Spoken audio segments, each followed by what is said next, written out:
Cameroon, Bandung, Africa, Bandung, to the world, Bandung. Nous, quand on disait ici que l'Ukraine a déjà perdu la guerre, les gens disent, oh, vous êtes les trop Russes, vraiment, les Russes vous payent, les Russes vous... Alors que c'est un constat clair. Le fait que plus de 40 pays se sont mis ensemble pour faire la guerre contre la Russie, c'était déjà la victoire de la Russie. Et qu'ils n'ont pas pu mettre le dos de la Russie au sol, c'était déjà une défaite. Et la démarche de la Russie, c'était quoi? On veut les négociations. On envoie des courriers partout. Washington a plié, jeté dans la poubelle. Bruxelles a plié, jeté dans la poubelle. Parce que dans leur medulla oblongata, ils étaient trop forts. Ils étaient tellement puissants avec l'OTAN que la Russie ne pouvait pas essayer. Mais ils n'ont pas compris que le temps avait changé. Le paradigme aussi avait changé. Que le Sud global n'était pas avec eux et qu'ils n'avaient pas cette puissance d'antan de continuer à manipuler le Sud global. Et ils n'ont pas calculé la souffrance qu'ils vont mettre contre les économies.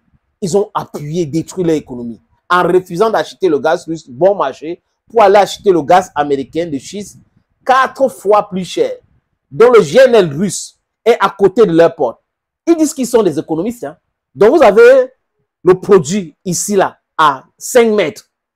Vous préférez aller acheter le produit à 200 km. Ça suppose qu'il y a le transport. On met le carburant, on paie le chauffeur, on paie les chargeurs pour que ça puisse arriver. Et le prix de revient, c'est 4 fois, les amis. Je prends cet exemple-là pour que vous compreniez l'idiotie qui anime la classe politique européenne, les élites européennes aujourd'hui, ceux qui sont au pouvoir. Luc Perry, qui est l'ancien ministre de la France, essayait de parler de la situation en Ukraine. Mais ils étaient insultés comme d'autres, Dominique de Villepin, Védrin, Fillon, Sarkozy qui est le criminel. Je dis juste par rapport à l'Ukraine. Il disait que ce n'était pas une bonne idée d'insister sur la guerre.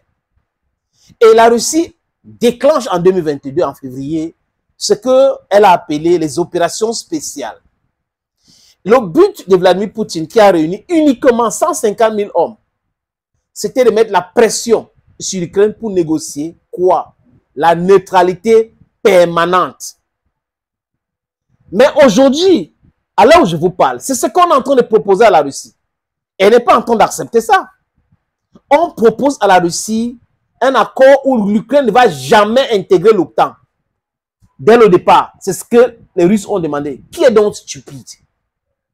Qui est bête, les amis, à la limite? Qui n'a pas de cerveau?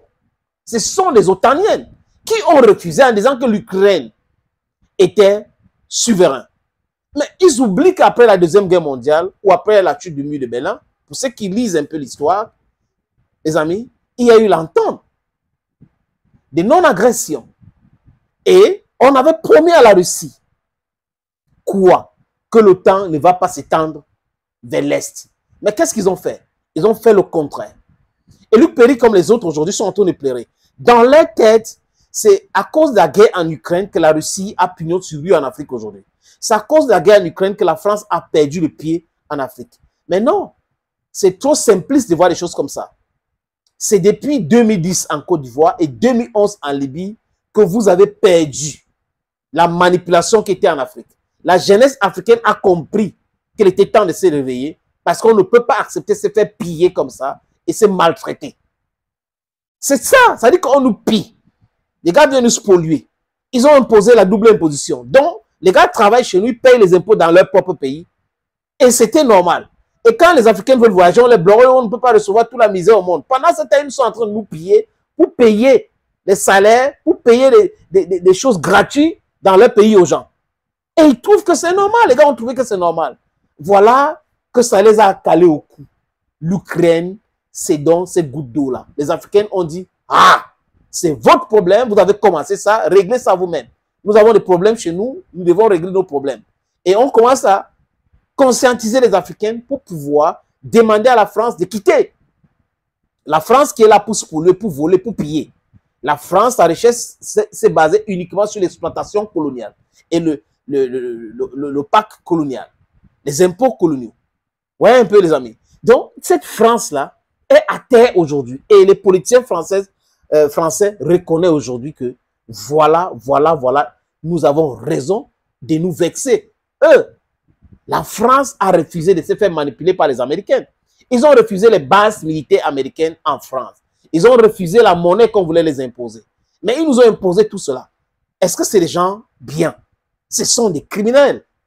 Et du point de vue de l'Africaine que je suis, ils sont des vrais criminels.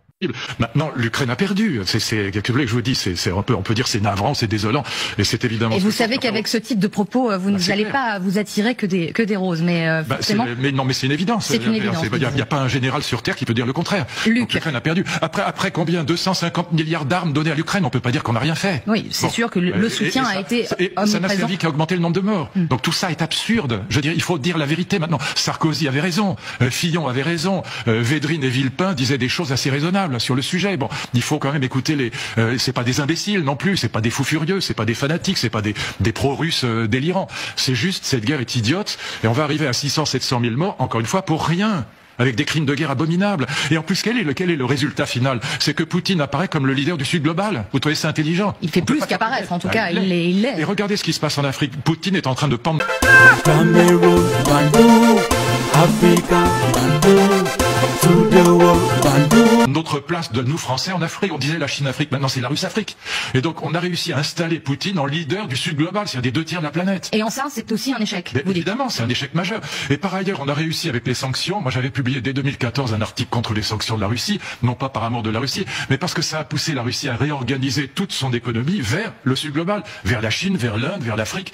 Et aujourd'hui, la Russie est en train de prendre notre place en Afrique. Regardez chaque fois ce qui s'est passé. Regardez au Mali, les panneaux très grossiers contre la France qui vont plus que voilà. Des drapeaux parfois brûlés également. Vive la Russie, je veux dire. Mais des sanctions qui commencent aussi à avoir quelques conséquences pour l'économie russe. Hein. Ça aussi, c'est une réalité. La principale conséquence, c'est de la réorienter vers le Sud global. Ouais. C'est-à-dire que, alors que c'est pas du tout notre intérêt. Notre intérêt n'est absolument pas de transformer Poutine en leader du Sud global, et notre intérêt n'est absolument pas de créer un axe sino-russe contre nous. Enfin, c'est délirant ce qu'on a fait depuis 2022 et même depuis 2014.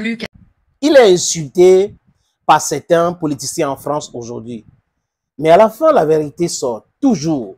Vous savez, quand on a manipulé l'opinion, quand on a raconté les choses, la souffrance, la misère fait péter les plombs à certaines personnes. Parce qu'ils voient que leurs privilèges sont en train de perdre tous les privilèges. On venait en Afrique, on pouvait corrompre, on pouvait être les conseillers, on nous payait les millions d'euros et autres. C'était bon. Business as usual, les Africains pouvaient crever. Mais aujourd'hui, c'est fini. Et dans leur tête, c'est la guerre en Ukraine. Non, ce n'est pas l'UPR, ce n'est pas uniquement la guerre en Ukraine.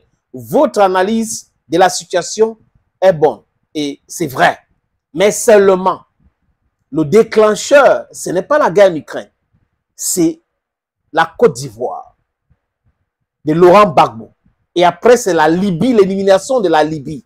C'est là où des millions et millions d'Africains ont compris que les autres qui disaient depuis longtemps qu'il fallait qu'on se libère, il fallait qu'on parte vers notre souveraineté, ils ont bien compris qu'il est temps de s'engager. Et c'est bon là.